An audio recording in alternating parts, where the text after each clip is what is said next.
ఈరోజు నానా రకాలుగా ఇబ్బందులు పడుతున్నారు, బాధలు పడుతున్నారు, తిప్పుకోలేకపోతున్నారు. ఇంటి నిండా రోగాలే, బ్రతకంతా కష్టాలే, తినడానికి సరైన తిండి ఇంట్లో లేదు. వంట పాత్రలు అయితే పెద్ద పెద్దవి ఉన్నాయి కానీ అందులో గింజలు లేవు. నూనె డబ్బాలు ఉన్నాయి కానీ అందులో నూనె లేదు. చూడటానికి అంగరంగ వైభవంగా ఇల్లు కనపడుతుంది కానీ అందులో సమాధానం లేదు. మరి ఎలా? నీ ఇల్లు దీవించబడాలంటే, నీలో ఆశీర్వదించబడాలంటే నీ ఇంట్లో నా యేసయ్య అడుగు పెట్టాలి. మీరు ఈరోజు మందిరానికి వచ్చి చక్కగా దేవుని వాక్యాన్ని వినటం మాత్రమే కాదు, ఇక్కడ కూర్చొని వాక్యాన్ని విని తలుపుపోతే ఏ ప్రయోజనం లేదు.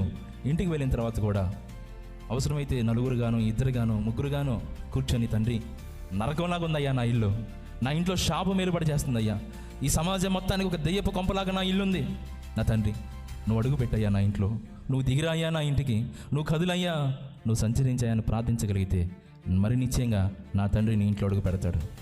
నీ ఇల్లు దీవించబడిద్ది. చప్పట్లు కొట్టి ప్రభుని మహిమపరుద్దాం. గట్టిగా చప్పట్లు కొట్టండి. ఎందుకు చెప్తున్నానంటే ఈ మాట, యేసయ్య ఎక్కడ ఉంటాడో ఆ ఇల్లు, ఆ మనుషులు అంటే నెమ్మది పొందుతారు, సమాధానాన్ని పొందుతారండి.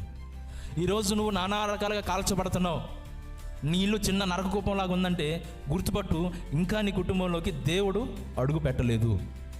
ఒకవేళ గనక నా తండ్రి మీ ఇంట్లో అడుగు పెడితే అగ్నిగుండం సైతం కూడా ఆహ్లాదకరమైన చోటుగా మార్చబడింది. ఆమేన్.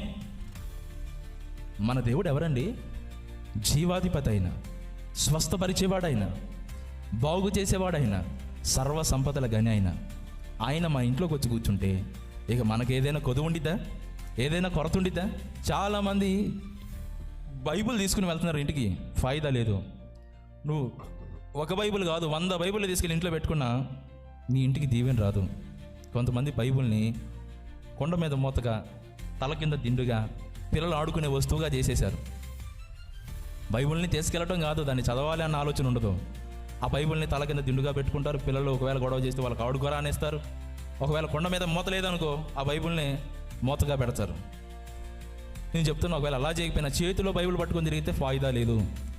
వాక్యమై ఉన్న దేవుడు నీ ఇంట్లో అడుగు పెట్టాలి. వాక్యమై ఉన్న దేవుడు మీతో పాటు కలిసి నివసించాలి.